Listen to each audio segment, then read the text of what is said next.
சிந்து பைரவியில தாலி பிரிச்சு கோக்குற function arrange பண்றாங்க அன்னபூர்ணி. இன்னைக்கு அந்த ஃபங்க்ஷன் நடந்ததா இல்லையான்னு பார்க்கலாம் வாங்க.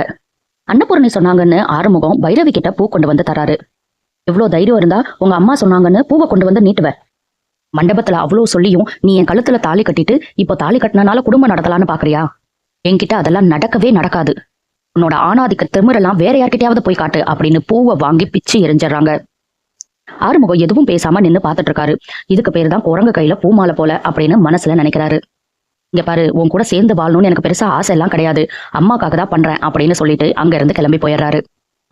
இவ மூஞ்சிய பார்த்தாலே எரிச்சலா இருக்கே அப்படின்னு பைரவி நினைக்கிறாங்க. அடுத்த நாள் காலையில பார்த்தா வீடே ஃபுல்லா டெக்கரேட் பண்ணி ஏதோ ஃபங்க்ஷனுக்காக ரெடி ஆகிட்டு இருக்காங்க.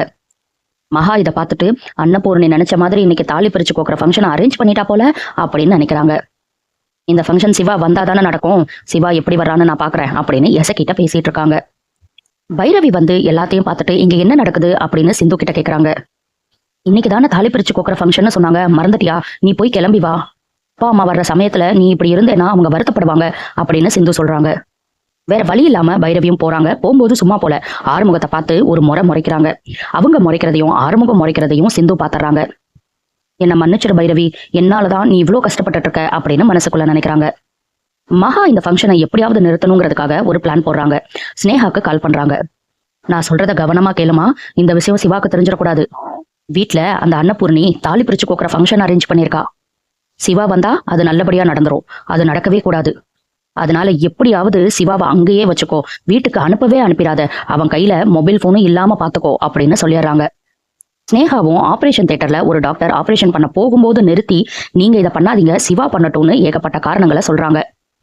அவரும் சரின்ட்டு போயிடுறாரு.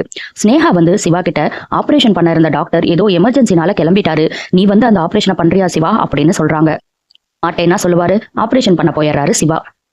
மொபைல் போனையும் வாங்கி வச்சுக்கிறாங்க. இங்க சிந்து பைரவியோட அம்மா அப்பா வீட்டுக்கு வந்துடுறாங்க. வாங்க சம்மந்தி வாங்க அப்படின்னு சிந்துவோட அப்பாவும் போய் கூப்பிடுறாரு. தூரத்துல இருந்து திமிரா மகா உட்காந்து இந்த ஃபங்க்ஷன் எப்படி நடக்குதுன்னு நான் பாக்குறேன், யாரு யாருக்குடா சம்மந்தி அப்படின்னு நினைச்சிட்டு இருக்காங்க. சிந்து அவங்க அம்மா அப்பாவை பார்த்தோன்னே ரொம்ப சந்தோஷமா போய் பேச ஆரம்பிக்கிறாங்க. இன்னும் சிவா ஃபங்க்ஷனுக்கு வரலையே, கால் பண்ணி பாருன்னு அன்னபூர்ணி சொல்ல ஆறுமுகம் சிவாக்கு கால் பண்றாரு. போன் தான் ஸ்னேகா கையில இருக்கே, பார்த்துட்டு அட்டன் பண்ணாம சும்மா விட்டுறாங்க. ஆறுமுகமும் அன்னபூர்ணி கிட்ட போய் நான் கால் பண்ணேமா, அவ எடுக்கல, ஆபரேஷன் தியேட்டர்ல இருந்தா மட்டும்தான் இப்படி பண்ணுவான், மிஸ்டு கால் பார்த்துட்டு கால் பண்ணுவான்னு சொல்லிடுறாரு. பைரவி வந்தோன்னே அவங்க அம்மா அப்பா சந்தோஷமா பார்த்து நல்லா இருக்கியாமான்னு கேக்குறாங்க. ஆனா ஒரு ஸ்ருதியே இல்லாம இருக்கேன் அப்படின்னு சொல்றாங்க பைரவி. ஏமா இப்படி பேசுறேன்னு கேட்டதுக்கு, ஆமா பெங்களூர் வேலைக்கு நீங்க போவேனான்னு சொல்லிட்டீங்கல்ல, அதான் அந்த கோபத்துல இருக்கா அப்படின்னு அவங்க அம்மா சொல்றாங்க. இந்துவை பார்த்து உன்னை மாப்பிள்ள பிரியமா நடத்துறாராமா அப்படின்னு அவங்க அப்பா கேக்குறாரு. உடனே பைரவி, பிரியமாவா? அவளை ஒரு விரோதி மாதிரி இல்ல அந்த சிவாவும் மகாத்தையும் நடத்திட்டு இருக்காங்க. மகாத்தை அப்படி நடந்துக்கிறது கூட எனக்கு பிரச்சனையா தெரியல, ஆனா காதலிச்சு கூட்டிட்டு போய் கல்யாணம் பண்ண சிவா ஏன் அப்படி நடந்துக்கிறாருன்னு தான் எனக்கு ஒண்ணுமே புரியல அப்படின்னு சொல்றாங்க பைரவி. அவங்க அப்பாவும் கூட சேர்ந்து, ஆமாமா மண்டபத்துல அவர் அப்படிதான் இருந்தாரு, அவர் ஏன் கோவப்படணும் அப்படின்னு கேக்குறாரு.